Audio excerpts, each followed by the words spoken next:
Hey everyone, I'm Jonathan Meyer. Welcome to the EthStaker community call number 44 with the Sterium team. Really excited to welcome them to this call, and I'll introduce things, kick things off, and you'll hear from the rest of the EthStaker team as well. So on the call from EthStaker, we have myself, Nixo, uh, we have Buddha, Sam, Hanny, and Remy. So welcome everyone. And then we also, from the Sterium team, have Stefan Kabrick and David Cheadle. And really excited to have you both and listen to just your story about what you've built with Sterium and how it fits into the staking ecosystem and your journey. So let's see. Any other things I would mention before we get started? We'll have a POAP at the end, so stay till the end. And yeah, let's get started. I think we could just go around with talking about the upcoming community calls that we have. We'll have another one next week with the ephemery team, and I believe we also have a few more planned ahead of time. But if you guys have any suggestion for us to do more community calls, if you have good topics for us to cover, make sure to join our Discord server and then tell us about it. Yeah, definitely. Cool. So yeah, if we want to jump into just an overview of Sterium, Stefan and David, if you guys want to get started just like with your story, how it got started, and maybe we could start there and just introduce yourselves as well. Yeah, sure. Thank you very much for the introduction. I'm Stefan, I'm the founder of Sterium. I started the journey with Sterium in like early 2020, and before the Genesis launch of the proof of stake chain of Ethereum. And back then there were like really unstable testnets, if you can even call them testnets. It was more like devnets, I guess.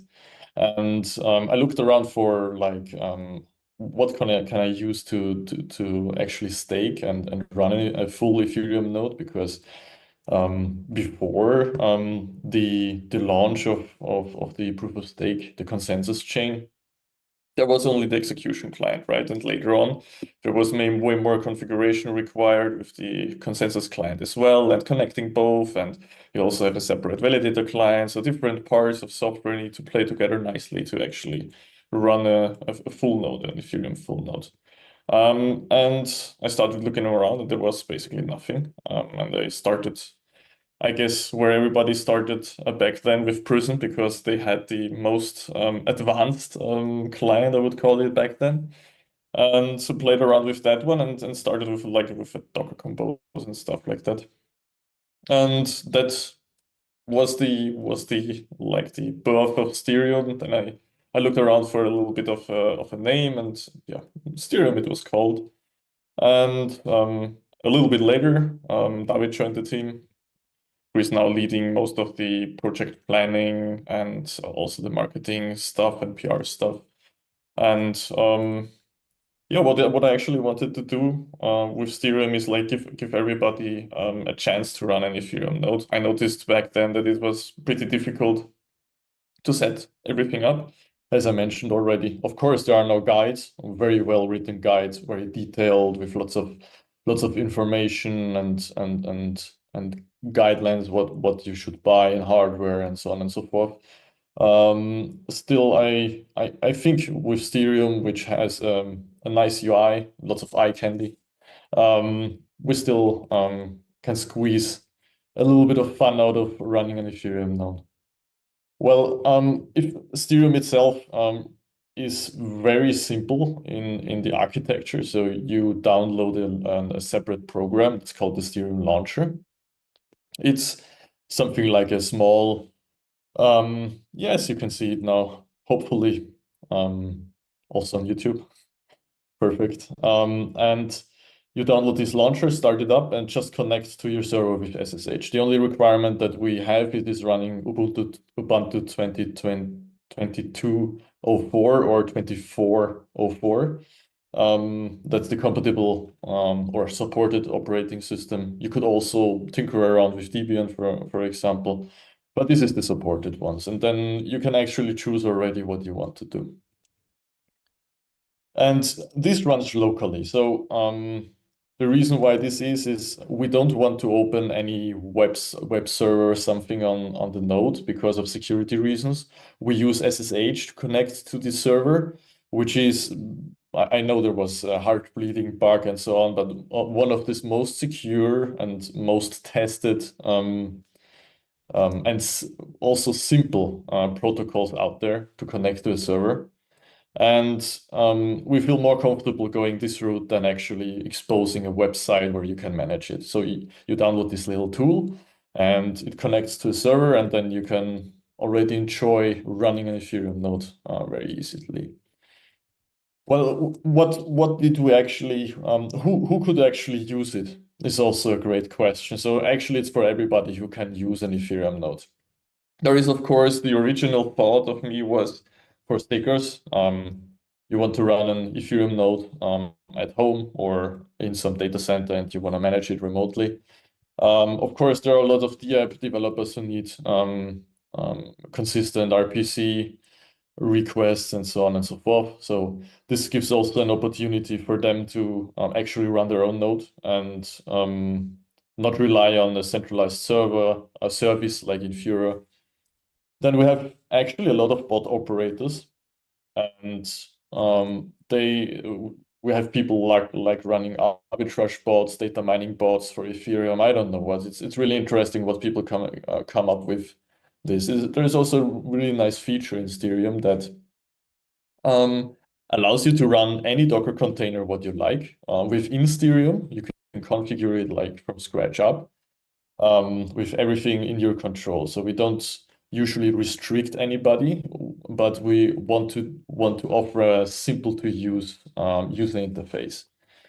We already know that some educational institutions use Stereum in their studies, which is pretty great. Can I stop you there? What Yeah. can you tell us what educational institutions, or is it like it's for teaching purposes, or do they have them set up nodes? And that is so Yeah, it's cool to hear.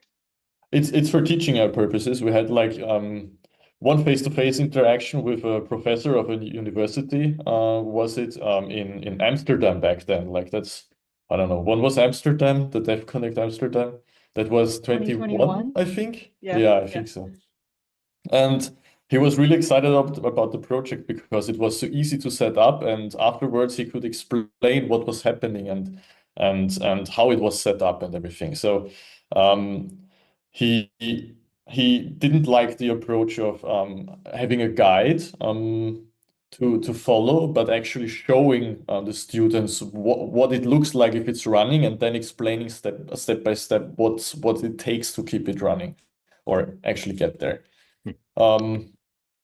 We also have like accountants, of course, also can use it because they can connect their hotkey or whatever on it. But also another thing is actually government agencies already use it.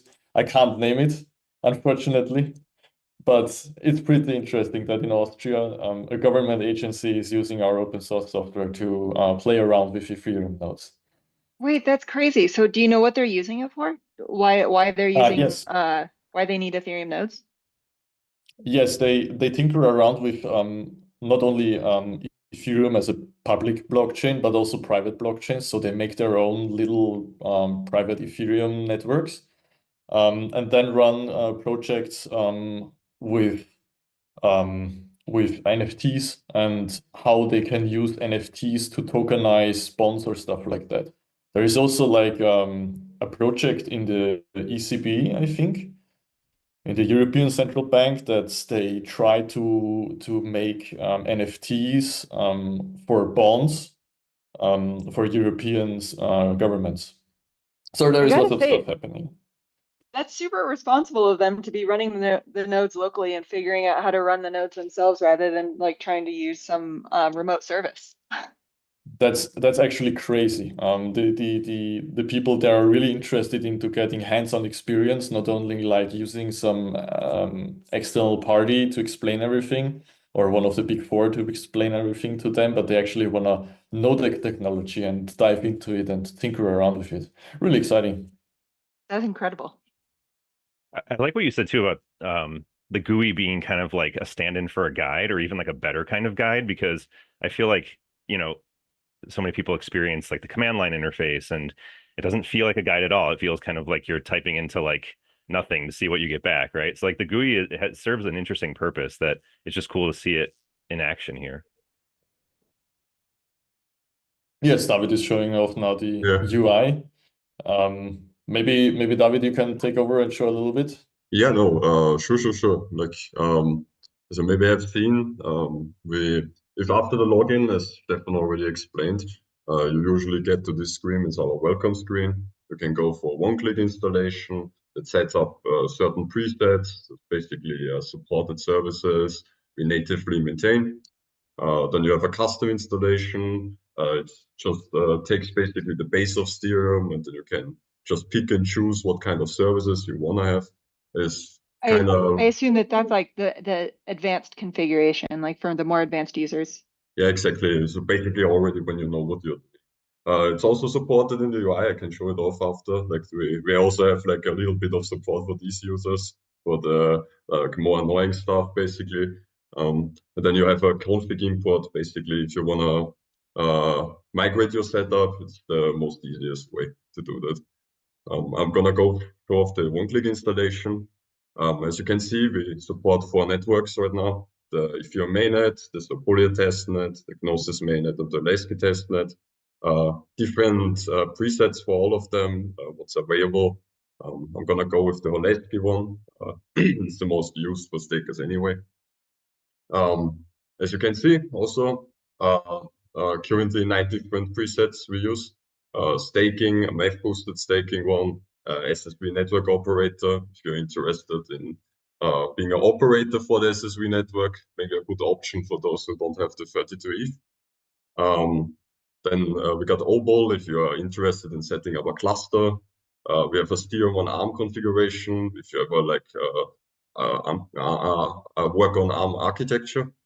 Our archive one basically sets all the tags you would need for an archive node, as well as the SDVTM testnets for OBOL Lido and SSV network Lido, and the CSN test network that's currently running.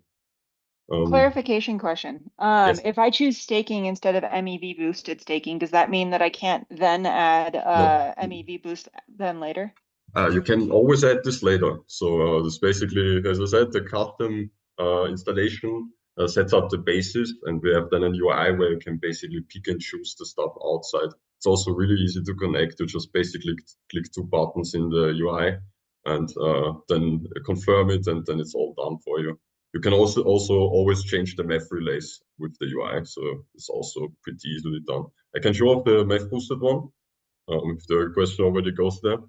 You can here we support currently 4 execution clients. We also support ref for the staking one. That's just a little bit of a problem we have this side. Then the consensus one, we have 5 from 6 if you want to count Grandai now as well. You can also change the validator client, but in our presets we made it so that the consensus client and the validator client are basically linked to each other momentarily. That's just for beginners, so they don't choose a too weird combination, because sometimes that needs some extra care, basically. That makes a lot of sense. Yes. Another question, sorry. Yeah, I see that you have defaults here. Do the defaults change? Do they like is it randomly chosen, or is it always Zen? Is it always Teku? It's momentarily randomly chosen. We have yes for all of them. So basically for execution client, it should be, if I go back and in again, it should actually give me something else. There you go. So you can Nice. see. Good for client diversity. Yeah, really important. So I'm with that as well. Then you see here for the math boosted, for the math boost presets, you basically can also select now your math boost relays you want to choose. You can just like click them over here. Then we go for next. We support checkpoint sync. So we have multiple providers here, yours truly. So we can see this as well. You can also, if you click this, always I cannot show it off on the screen right now, but you will basically see the connected website where you can see the status of the checkpoint itself. Then you just go further. It's a small overview, and that's basically already running the installation. During the installation, you can always go in here, just check what it's currently doing, as you can see. If there's an error, you can always copy this out, just put it into our Discord chat. We usually know what to do pretty quick. So yeah, and takes a little bit, let's say like a minute or two. As you can see, it goes through the steps, sets up the firewall, configures the client, sets up Stereum itself. And then we go basically into the startup phase, and after the startup phase, you could, if you wanted to, it's already done.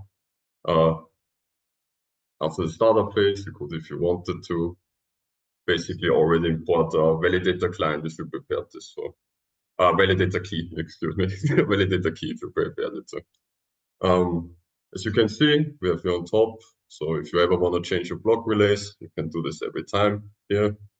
You can go into the edit node, what I'm talking about before. Add more clients. You can also connect them with each other. It's pretty simple. I'm just gonna do maybe take one. You can also use the checkpoint sync here. So if you want to set this up a little bit quicker and connect this to the execution client, then just confirm changes, and you can play around with it as much as you want, delete what you don't want. It's also really good for external clients, external connections, which you can also do. Here. Is it possible to run a fallback client with this configuration? Yes, you can. I think Stefan has more about can tell you more about this. I can basically run this ourselves as well, like that. Yeah, correct. We actually run this, for example, for Lido, where we have like one validator client connecting to multiple full nodes.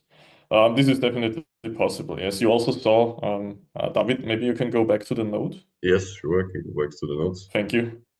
You can see here that there are like multiple setups you can actually have. That is also a feature that we just introduced a little time back. So you could actually run 2-3 different setups and have a fourth setup, for example, for your validator client or even your validator clients, if you like.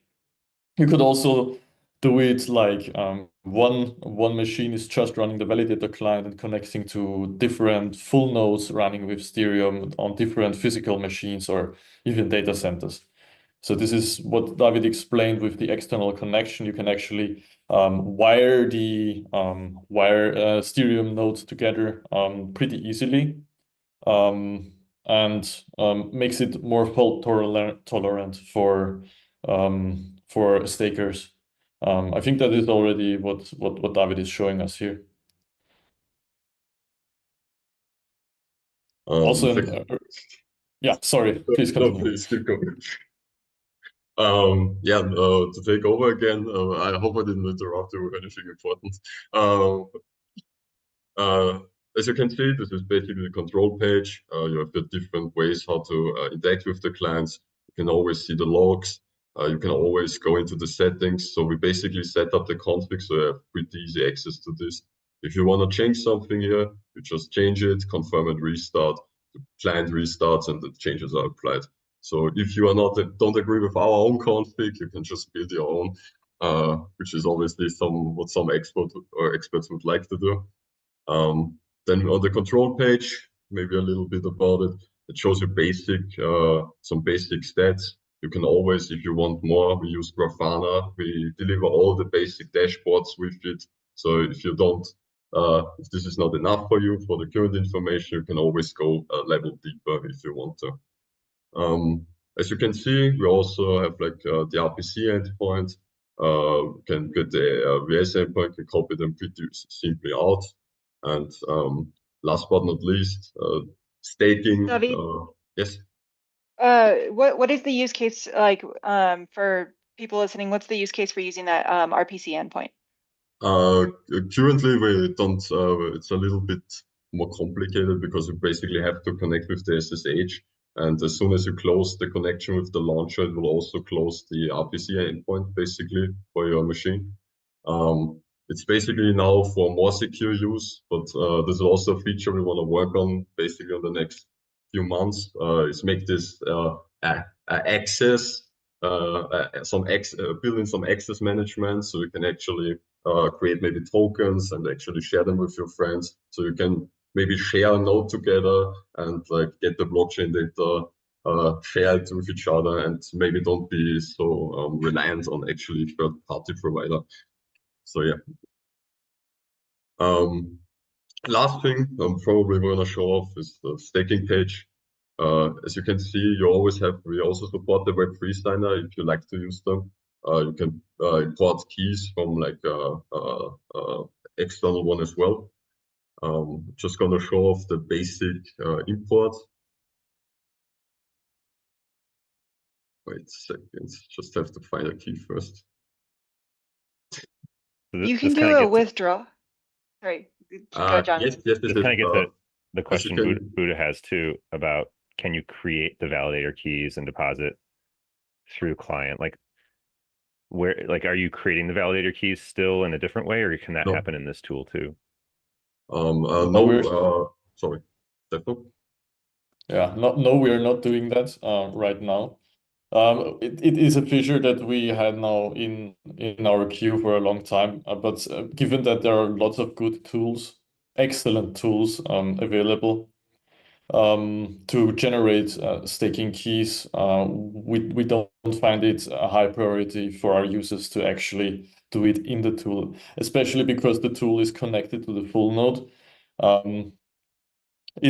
It also is like a little bit of a security concern. If you have everything in one box and the tool is doing everything for you, then you lose a little bit the control of what is happening. So we need to figure out a little bit how we can actually do this securely, the securest way possible, and giving the user still the choice. But as I explained, there are especially good tools like Wagyu who are excellent for key generation. Yeah. I've always found it sort of a difficult point that a bunch of guides refer people to use offline computers for creating keys, because I think that telling a staker, telling a hobbyist to use an air-gapped computer, I think probably maybe 50% of the time they're like, cool, I know what an air-gapped computer is. I have an extra machine in my house that's never been connected to the internet. I know how to do this. Probably 50% of the time somebody goes, I'm YOLOing this on my Mac. I think it's even way less than 50%, to be honest. I think there is a lot of people who tell everybody to do it offline and then do it themselves on their Mac or PC because they know what they're doing. Yes. It's really hard to actually make a computer or a laptop air gap, like no connection to outside and stuff.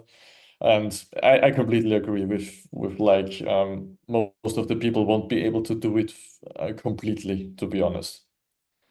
Did I see in that UI that there was a button for withdrawals though? So you could send a withdrawal message through there? Yes. Wait, sorry, I closed it too soon. I think you can leave it open, David.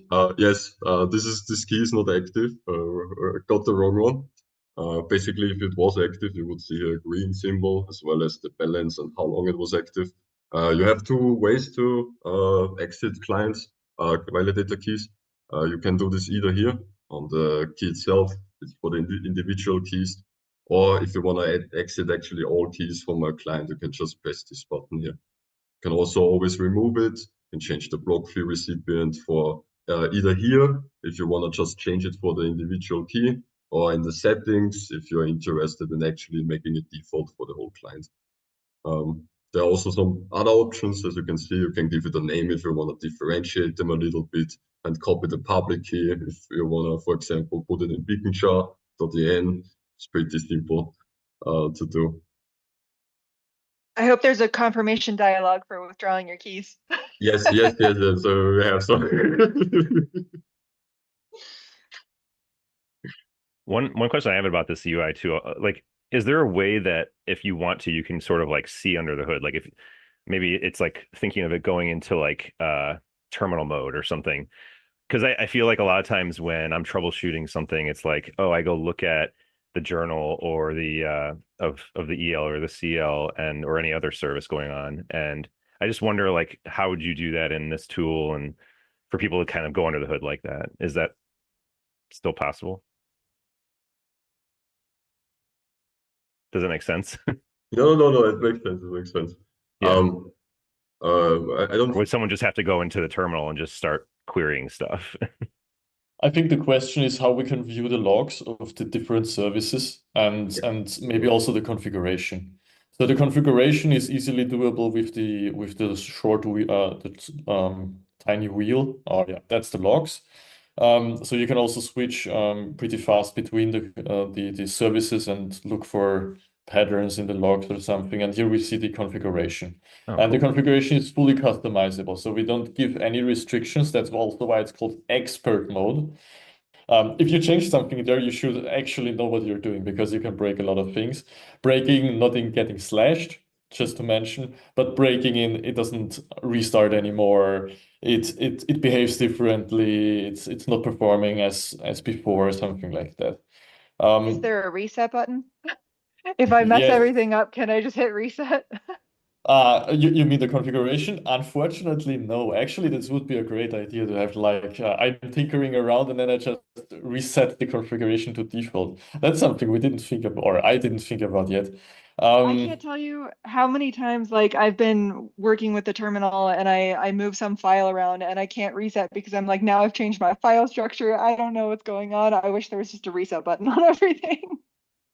Yeah, I completely agree. That would be actually perfect also for educational purposes to try stuff out and so on.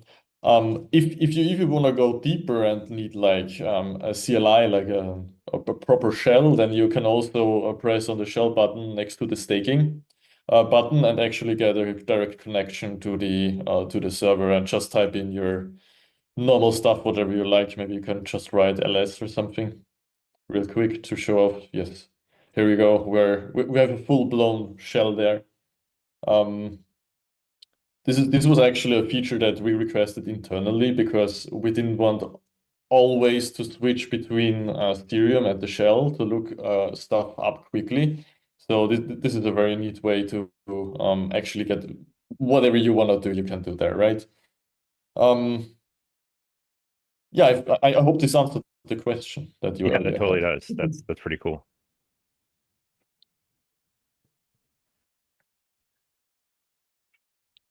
Maybe Yeah. a couple of questions here. Mhm. Like, is there anything that maybe people, yeah, like things that you're most excited for new stakers to discover about this, or things that might not be apparent? I mean, I know you just went through a lot of the details, but I thought this was an interesting question. Like something you would point out that maybe isn't really apparent the first time someone would look at it, or something like that would be really useful to a new staker.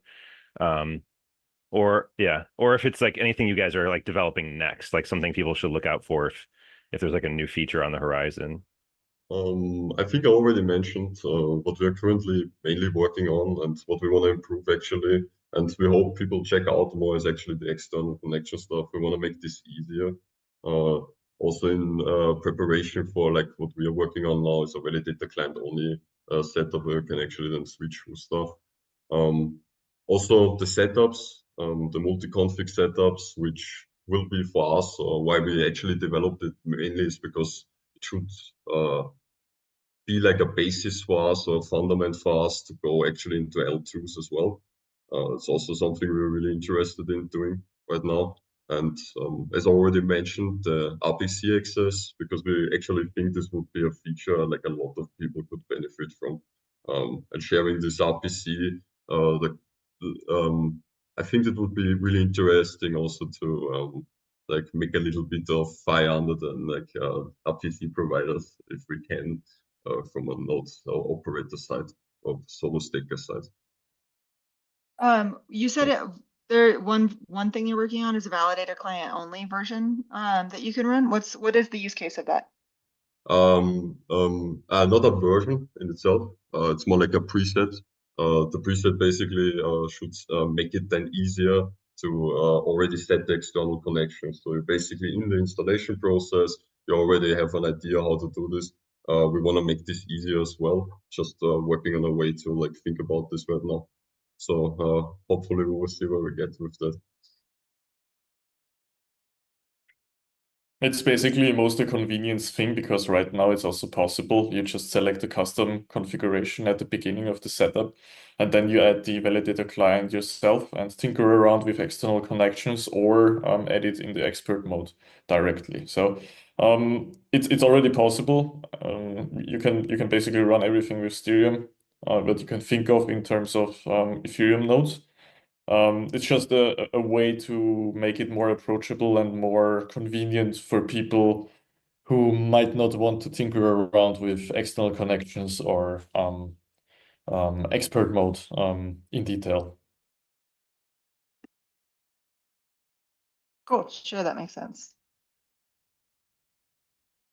Maybe I'll ask a question here about barriers to entry for new stakers and like how you see this helping. I mean, obviously having a GUI is really a nice way of getting, making it an easier process. I think that's important. But one of the things is like capital requirements and like enabling support for like liquid pools and things like that. I know you said there was a few in there already when you showed that first screen around choosing the setup. Are you guys I know there's also many out there. Like, what are your plans for supporting more of those, or which ones do you support? Like, could you go back to that screen just so we can kind of? Sure.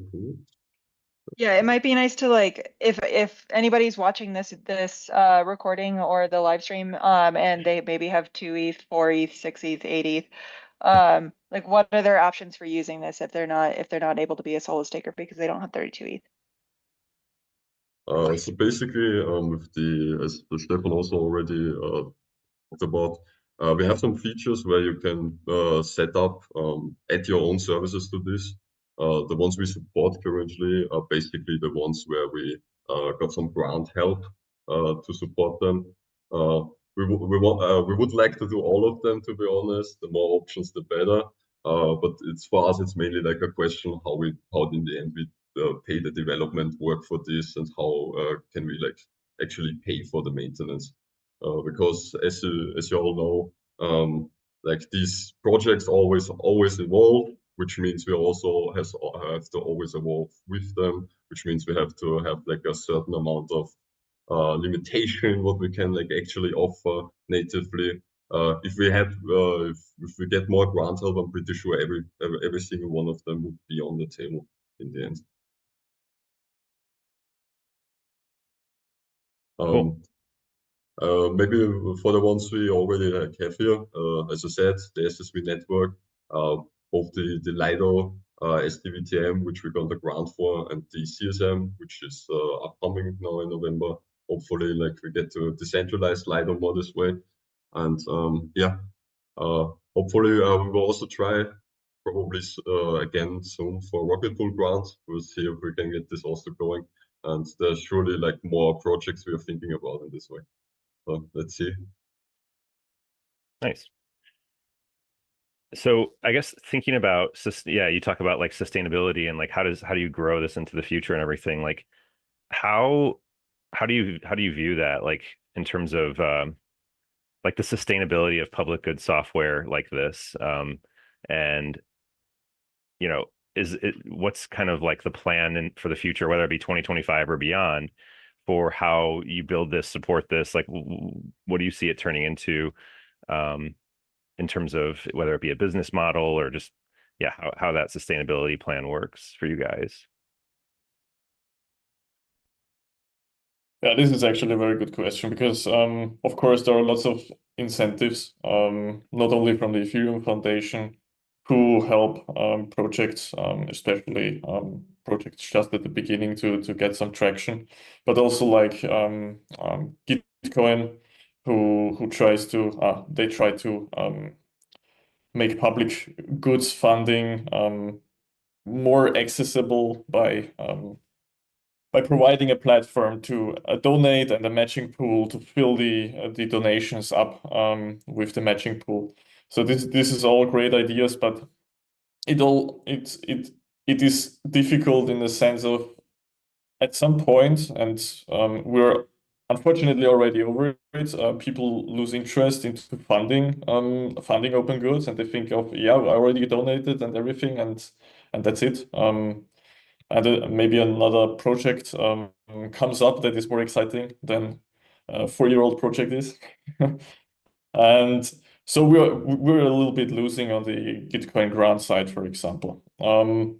So what we come up next, you will see probably in a couple of weeks. We already are pretty far ahead in the development of a new service, I would call it, which will launch soon, but I can't give you, unfortunately, a couple more details than that because I don't want to get your hopes up or make any promises that we might not be able to keep. Wait, so The other thing is, generally, yeah?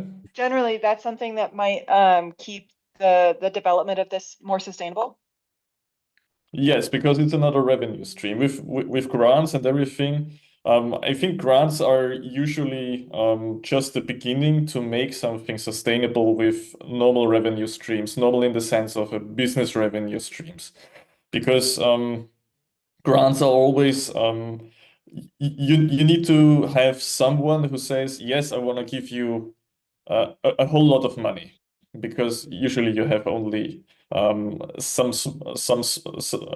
low amount of institutions that gives you some money to build on. But you don't always want to go back to them, because at some point, of course, they will say, yes, but actually this is not my team. You should develop something on your own. It makes the project more independent than if you go to all the time to grant givers and get more money. This independence is also important because in a decentralized world, what we all want to see, right? The independence of the entities that run these projects need to be maintained. Yeah, that is always the hard part about making sure that these things are sustainable, but also credibly neutral, because you have stakers coming in, and like even EthStaker has that, where stakers come in and they want a credibly neutral platform who's not necessarily like taking a cut of their money to help them onboard, and it's really difficult to maintain funding for that. Yes, I agree, especially grant funding.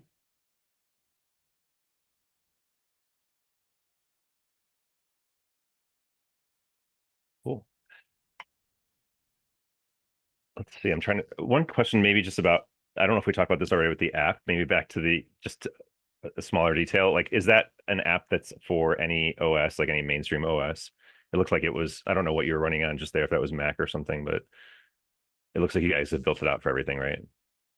Yes, it runs on Windows, Mac, as well as Linux. So we also ship packages to install on Linux machines, on Linux desktop machines. It works everywhere. So Okay. we also thought about making an app, like a mobile app, but the again, costs the costs for that are just too high. Put it in the roadmap. It sounds cool because, like, especially for monitoring things, it would be nice to, like mobile versions are always, you always want to have notifications and monitoring in that sense, right? Yeah. Here's a good But question. Oh, go ahead.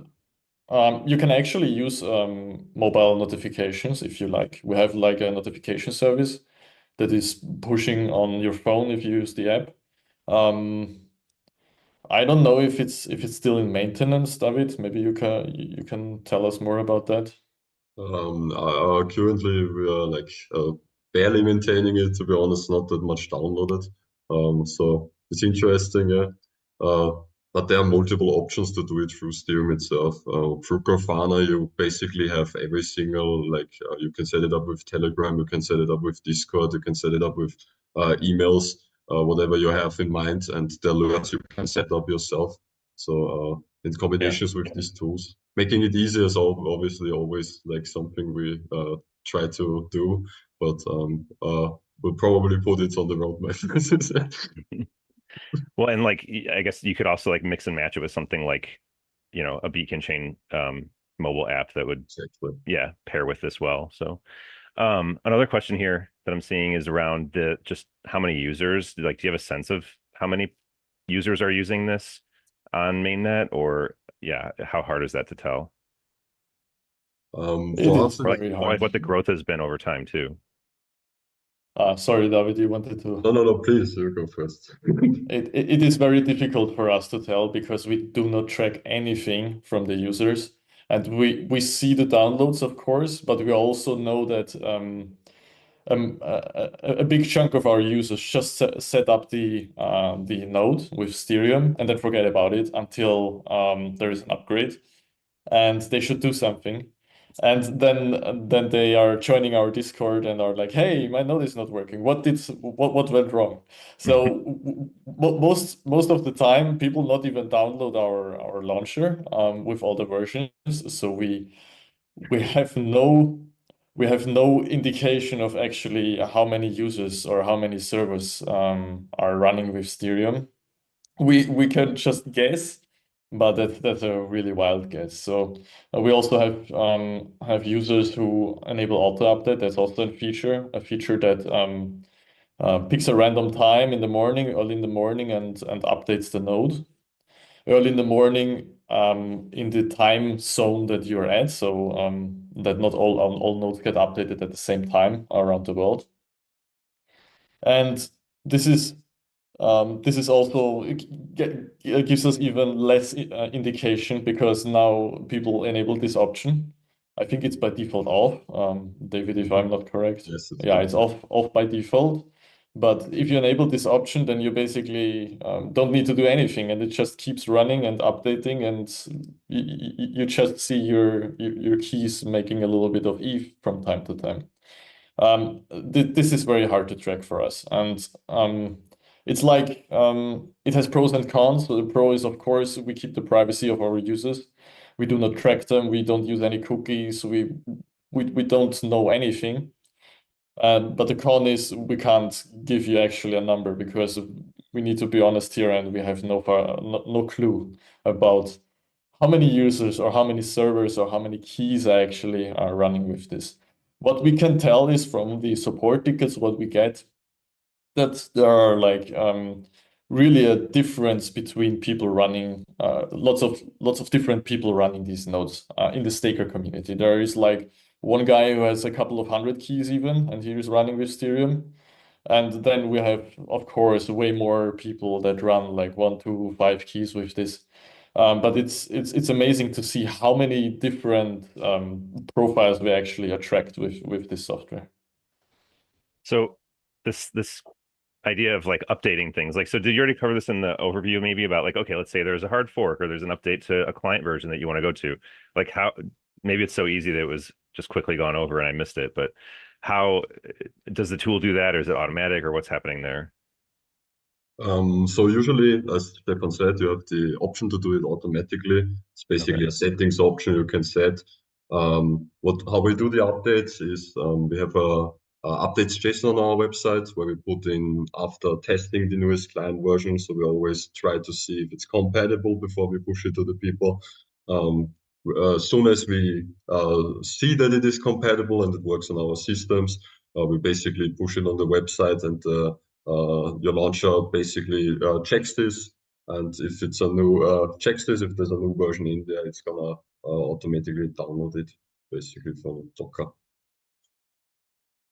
Yes, sir. You can also do, I don't know, I didn't show it off. You can also do like OS updates in there. You can do, obviously, if we push a new update, pretty simply do like the launcher and the node updates. So if you look in once in a while, or you just use the auto update option, you're usually like good to go with everything. That's pretty cool. Yeah, it's like really just it sounds like you guys have really accounted for all the different parts of managing the nodes. So that's really neat to hear. Well, is there anything else? I see we have maybe like 15 minutes of space left of time. Is there anything else you want to like leave us with, or like where should people go to learn more? Obviously the Sterium website, but if there's any closing thoughts you want to have, or if there's any other questions anyone else has that we haven't gotten to, we can feel free to bring those up now. Okay. I think. Sorry. Please, David, go first. No, you go first. You go first. Okay, this time I go first. Well, one thing we didn't cover yet is security. I already mentioned it's using one of the most tested and secured protocols out there. But we also support 2FA authentication for the node. So if you feel uncomfortable with just the password, you can actually use SSH keys as well. You can also manage the SSH keys as well as the password with Sterium.